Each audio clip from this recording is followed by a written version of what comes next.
I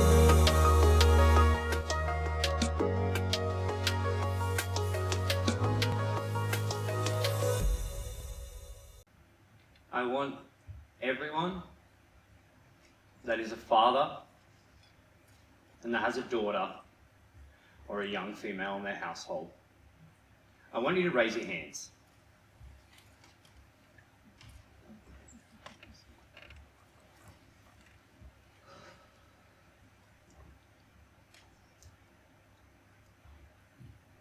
If your daughter moved out tomorrow, would she know that you love her? Does she know what the correct male behaviour is? The reason that I'm asking you this question is because it should be a constant thought that runs through your head every single day. What if I told you that 2.2 million women in Australia will experience some form of domestic violence in their lifetime? That is a scary fact. We have had campaign after campaign and not much has changed. So, to all the fathers out here, what can you do? Well, the reason I'm here today is because some of us have lost it and some of us haven't even found it in the first place. Teaching our daughters what the correct male behaviour is. This is your responsibility and no one else's. Because from the moment your daughter is born, you are the first male that she will bond with.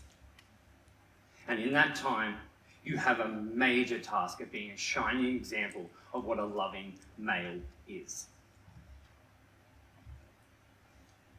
8 days before my 21st birthday, my daughter, Lola Stanley, was born. Her mother had seizures due to preeclampsia, and at the time she was in Goulburn visiting her mother. And I was down in Wollongong with my friends on a skate trip. Once I received this news, she was stabilised and flown from Goulburn Hospital to Canberra Hospital, and I jumped in the car with my friends and we drove back as fast as we could. When I arrived at the hospital, I kind of just jumped and half fell out of the car and just sprinted to the first lift I could find. As the lift was going up, the doors opened to the maternity ward, and there she was, my daughter. She was born at 26 weeks old. The doctor screamed, "Who's the father?" And I stuck my hand up and said, "Me." I was standing in front of your humidity crib. My daughter Lola could fit easily in both of my hands.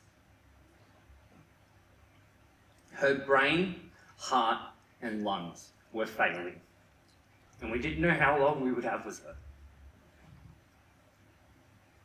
While all this chaos was happening, there was just a switch in my brain.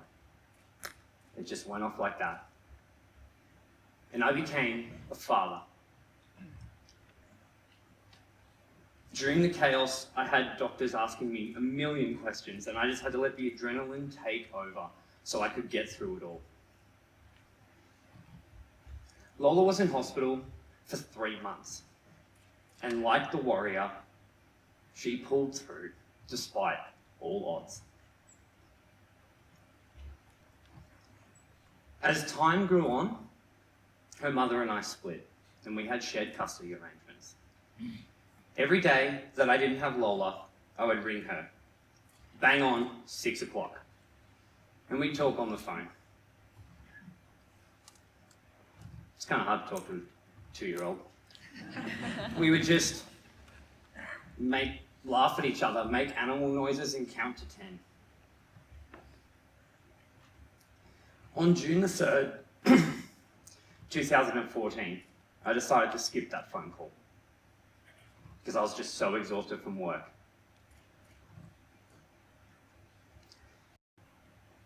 On June the 4th, 2014, 6 p.m. rolled around, and I tried to call. I just got her mother's voicemail, but I didn't think anything of it. At 8:30 p.m, I received a phone call, and I got told words that still haunt me to this day. Josh, you need to sit down. I'm so sorry. Lola got into the next door neighbour's pool and drowned.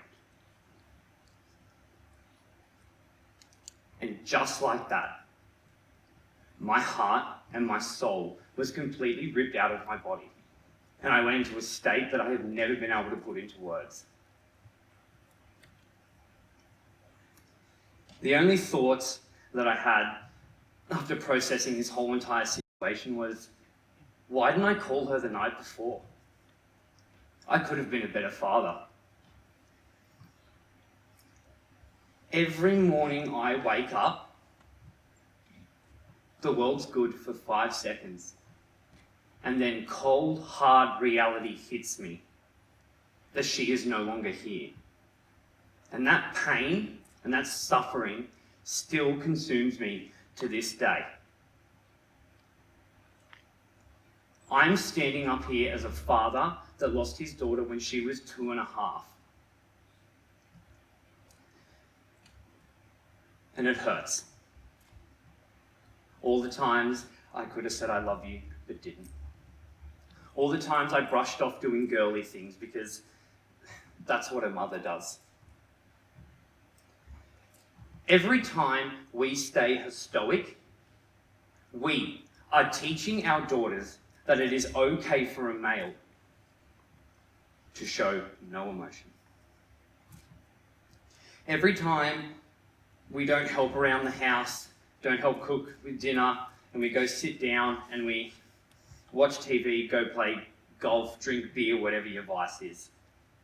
We are teaching our daughters that it is okay for a male not to pull their weight in a relationship. We shy away from answering uncomfortable questions and say, oh, that's uncomfortable. I'm not answering that. That's girly stuff. Go ask your mother. We are reinforcing the negative behaviour that a male does nothing to raise a child.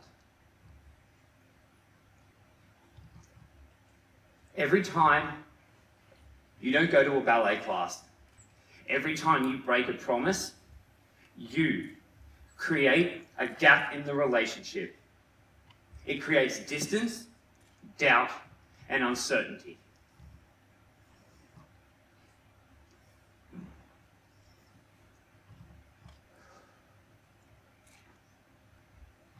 The questions that you don't want to hear are, Dad, do you love me? Or, actually, I'll just go and ask someone else. Because after a while, they'll stop asking you. And that, my friend, is a reflection on your parenting. Not their age, not their behaviour.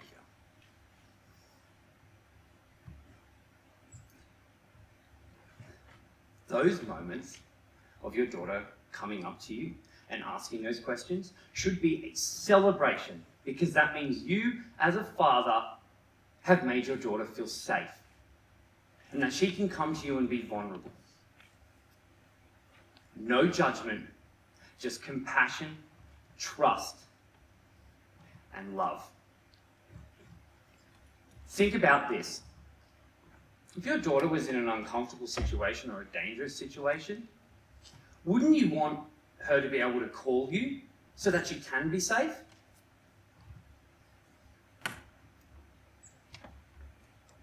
Raising a child is not easy. It's hard. So hard. There are some things that you're going to get wrong. But there are a million things that you are going to get right if you're willing to put in the effort and break that cycle. When I was younger, my grandfather was my rock. He was my everything. With all the issues going on at home and all the issues going on at school, I was never afraid to approach him and be vulnerable. You know, most of the time we would just sit in the backyard. He would just smoke a cigarette, wear his double denim and his aviators, have a really bad receding hairline. Then I'd jump on the trampoline. He would play my imaginary Baker game with me and told me that I was a Power Ranger.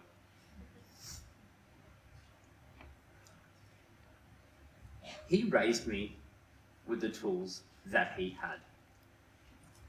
He hugged me when I needed it, and he told me that he loved me. He taught me how to be a man. And I'd like to point out too, that he raised my cousin on his own. And let me tell you, she is the most amazing woman I've ever got to have in my life. If I can have half of the relationship that she has with him, and I can have that with my daughter, well, I know I'm going to be doing an amazing job.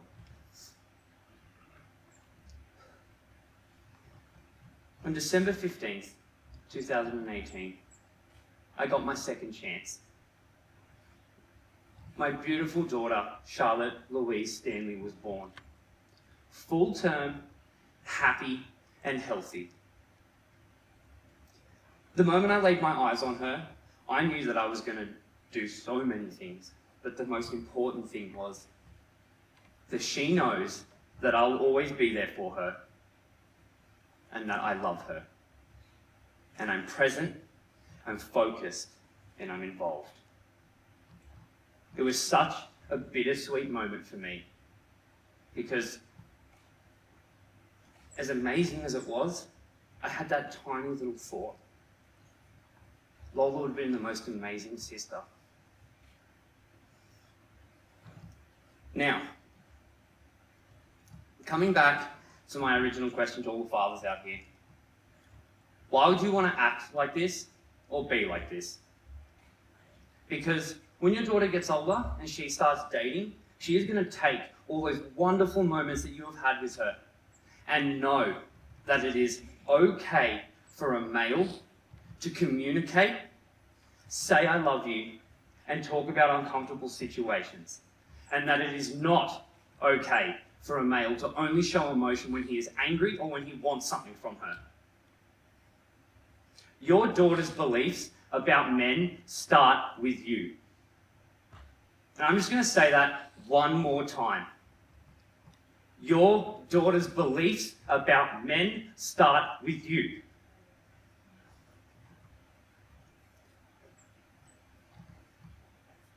I'm not asking you to change the world.